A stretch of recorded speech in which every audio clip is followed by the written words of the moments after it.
अब दीपेन पटेल जी ICICI Lombard के बारे में पूछ रहे हैं। अभी हमने बात की थी एसबीआई लाइफ के बारे में, उसमें आपने जनरल इंश्योरेंस का भी जिक्र किया था। तो जनरल इंश्योरेंस पर ही अब सवाल आ गया है आईसीआईसीआई लोम्बार्ड के बारे में कि इसमें क्या करें, अभी खरीदें या नहीं। देखिए, रिजल्ट में मुझे कोई खराबी तो नहीं लगी है, लेकिन फिर भी जितना सुंदर इसका स्ट्रक्चर बन रहा था आज, उतना ही इसको मार-पीट के खराब कर दिया गया है। तो थोड़ा सा वेट कर लीजिए तो बेहतर है। या अगर खरीदना भी है अभी आपको, तो आईसीआईसीआई लोम्बार्ड खरीदने के 2 ही तरीके हैं। या तो इनको आप पोर्टफोलियो स्टॉक रखिए और कभी अच्छा गिरता है तो उसमें और ऐड कीजिए। और दूसरी चीज़, ये मार्केट से लिंक्ड है, तो जब तक निफ्टी का नया हाई नहीं बनेगा, आपको लोम्बार्ड से भी अभी बहुत ज़्यादा उम्मीद नहीं रहेगी। किसी से भी, ये सब अपने-अपने सेक्टर्स के लीडर्स हैं, तो इनसे आपको बहुत ज़्यादा उम्मीद नहीं रहेगी। आप अगर इन्वेस्टमेंट स्टैंड पॉइंट से पूछेंगे तो आईसीआईसीआई लोम्बार्ड जनरल इंश्योरेंस के हिसाब से तो एक पोर्टफोलियो स्टॉक है। तो जब पोर्टफोलियो स्टॉक है तो उसको हमेशा पोर्टफोलियो में रख सकते हैं। और यहाँ से अगर निफ्टी अगर 21,000 जाती है ये फाइनेंशियल ईयर में, तो यहाँ से लोम्बार्ड पैसा नहीं देगा तो सोचने वाली बात ही नहीं। नंबर्स में मुझे कोई खराबी नहीं लग रही। तो आपको डिपेंड करता है कि इन्वेस्ट करना है तो 2-3 साल का पेशेंस है कि नहीं है। ट्रेड करना है तो एकदम सिंपल है, ट्रेड करना है तो अब 1050 के नीचे क्लोज होता है, छोड़ दीजिए फिर उसको, नहीं होता है तो ठीक है। जी, 1050 ये क्या सिर्फ ट्रेडर्स के लिए है या इन्वेस्टर्स के लिए भी है? क्या इन्वेस्टर्स के लिए भी आपको स्टॉप लॉस बताएंगे कि अगर वो लेवल टूटता है तो फिर इसमें कोई कहानी गलत हो जाएगी, या इन्वेस्टर्स बेफिक्र होकर के इसमें बाय डिप्स की तरह से काम करते रह सकते हैं? नहीं, मेरा आईसीआईसीआई लोम्बार्ड पे मेरा ऐसा मानना है कि मैं हमेशा इसको पोर्टफोलियो में रखता हूँ। और ये सब कभी भी सस्ते वैल्यूएशन पे नहीं मिलते हैं। इनके लिए ओवरऑल मार्केट का सहारा बहुत ज़रूरी है। तो इन्वेस्टर के लिए अगर इनको रखना है तो पोर्टफोलियो स्टॉक के हिसाब से रखना है और 3-4 साल के हिसाब से रखना है, तो दिक्कत नहीं होगी। बिकॉज़ ये वो 5 साल के साइकिल में 2 साल इतना चल जाते हैं कि बाकी 3 साल चलने की ज़रूरत भी नहीं पड़ती। तो ये वैसे ही तरह का स्टॉक है, इसको लेके बैठना पड़ेगा और जब इसका साइकिल आएगा अपना रिटर्न देके चला जाएगा। तो उस हिसाब से देखिएगा आईसीआईसीआई लोम्बार्ड को। सेक्टर वाइज़ मुझे कोई खराबी नहीं लगती है। अगर इंश्योरेंस सेक्टर में किसी को पोज़ीशन लेना है तो ये स्टॉक उसमें फिट बैठता है। लेकिन अगर नहीं, जब तक इसको टेलविंड मार्केट का नहीं मिलेगा आईसीआईसीआई लोम्बार्ड को, तब तक बहुत ज़्यादा आप इसकी उम्मीद भी नहीं रख सकते हैं कि यहाँ से ये चलेगा।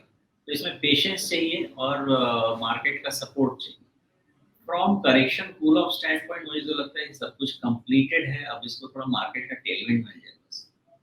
आप जी। एक चीज़ और देख सकते हैं क्योंकि ऊपर में भी इसका एक पॉसिबिलिटी है। नहीं, ब्रेकआउट बहुत दूर है। ब्रेकआउट 1225 के ऊपर नहीं बनता है, उसके पहले ब्रेकआउट भी नहीं बनता है। तो उसका भी आप वेट कर सकते हैं अगर चाहें तो। 1225 जिस दिन निकल जाए उस दिन आपका इसमें मोमेंटम भी आ जाएगा। और जब तक नहीं निकलेगा इसका जो मच नीडेड मोमेंटम है वो शायद नहीं आएगा। जी, इसमें रिट्रेसमेंट के हिसाब से देख रहा था तो 61.8% रिट्रेसमेंट तो पूरा हो चुका है, उसके ऊपर नीचे ये अभी फिलहाल चक्कर काट रहा है। तो उस लिहाज से क्या ये वापस कहीं 1000 के आसपास तक जा सकता है कभी, या उसकी संभावना नहीं है? 1050 ही अभी इसके लिए एक अच्छा सहारा है। नहीं, सहारा तो एक्चुअली ये सहारे के पास ही है। 1100 के पास का एक ऐसा लेवल है, 11 के पास ना ये पूरे महीने होल्ड करेगा, वहां से कहीं जाएगा नहीं। और फिर धीरे धीरे ऊपर भी जाएगा। मैं वही देख रहा हूँ इसका। या तो ये प्रॉब्लम क्या हुई है कि आईसीआईसीआई लोम्बार्ड का जो 2017 से अगर मेरे पास डेटा दिख रहा है सही, तो इसने एक साइकिल कंप्लीट कर लिया था अराउंड 1700। अब वो साइकिल कंप्लीट होने के बाद दूसरा साइकिल अब कंप्लीट होता हुआ दिख रहा है शायद। हाँ, जी। तो हो गया। इसका कंसोलिडेशन होगा थोड़े टाइम। लगता तो नहीं है कि बहुत नीचे अब जाना चाहिए, लेकिन कौन जाने मार्केट का हाल। बस निफ्टी में नया हाई बनवा दीजिए, ये भी अच्छा खासा मार्केट। जी, लेकिन जिस तरह से ये 1675 के बाद से गिरा है, उसमें कोई ट्रेंड लाइन नहीं बनती है, मतलब जो कुछ है वो एक कर्व की तरह से है। तो कर्व का मतलब क्या मेरा मैं जिस तरफ जाना चाहता हूँ वो ठीक है क्या? उसमें भी कंसोलिडेशन एक रेंज के अंदर काफ़ी लंबे समय तक, हो सकता है 2-3 तिमाहियों तक, और उसके बाद फिर एकदम से तेज चाल। इसको आप एक बार ना 1200 के ऊपर बस क्लोज दिला दीजिए, बाकी ये सारा काम खुद कर लेगा, कोई दिक्कत नहीं। जी, अभी तो उससे पहले 1177 200 दिनों का मूविंग एवरेज है, उसके ऊपर फिर चलिए कुल मिलाकर के इसमें इंतज़ार करना पड़ सकता है, लेकिन एक ब्रेकआउट की ज़रूरत है, उसके बाद फिर अच्छा फ़ायदा दे सकता है। निष्कर्ष क्या है इसमें? क्या करें अभी? पैसा लगाएँ, रुकें, कोई लेवल का इंतज़ार करें? वो तो उनका फैसला, मेरे हिसाब से ये पोर्टफोलियो स्टॉक्स होते हैं। कभी भी ऐसे डीप डिस्काउंट करेक्शन में मिलते हैं तो 3-4 साल के व्यू से खरीद के रखना चाहिए। ट्रेडिंग स्टैंड पॉइंट से 1200 के पहले नहीं, तो वो डीप डिस्काउंट का लेवल अभी है या कहीं नीचे आएगा? रिलेटिव टर्म्स में तो है, और जी। जिस तरह का परफॉर्मेंस मैं देख रहा हूँ क्वार्टर ऑन क्वार्टर, ये अच्छा अगर परफॉर्मेंस रहा तो इनके पास स्कोप तो बहुत है ग्रो करने तो पटेल जी, आपके लिए मतलब एक तरह से हरी झंडी दिखा रहे हैं सोमेश जी, यही ना? की। झंडी तो है ही नहीं मेरे पास, झंडी उनके पास ही है। मैं सिर्फ ये कहना चाहता हूँ मैं सिर्फ ये कहना चाहता हूँ कि ये पोर्टफोलियो स्टॉक्स होने चाहिए। ट्रेडिंग में इसमें कभी जल्दी पैसा नहीं बनते देखा है मैंने। जी। लेकिन ये 5 साल के साइकिल में हमेशा पैसा देके जाता है, तो ऐसा व्यू रखेंगे तो डिप पे लेने में कोई नुकसान नहीं है। इनफैक्ट 1200 के पास भी ओके था, ये तो थोड़ा-सा ओवर हो गया है मेरे हिसाब से फॉल।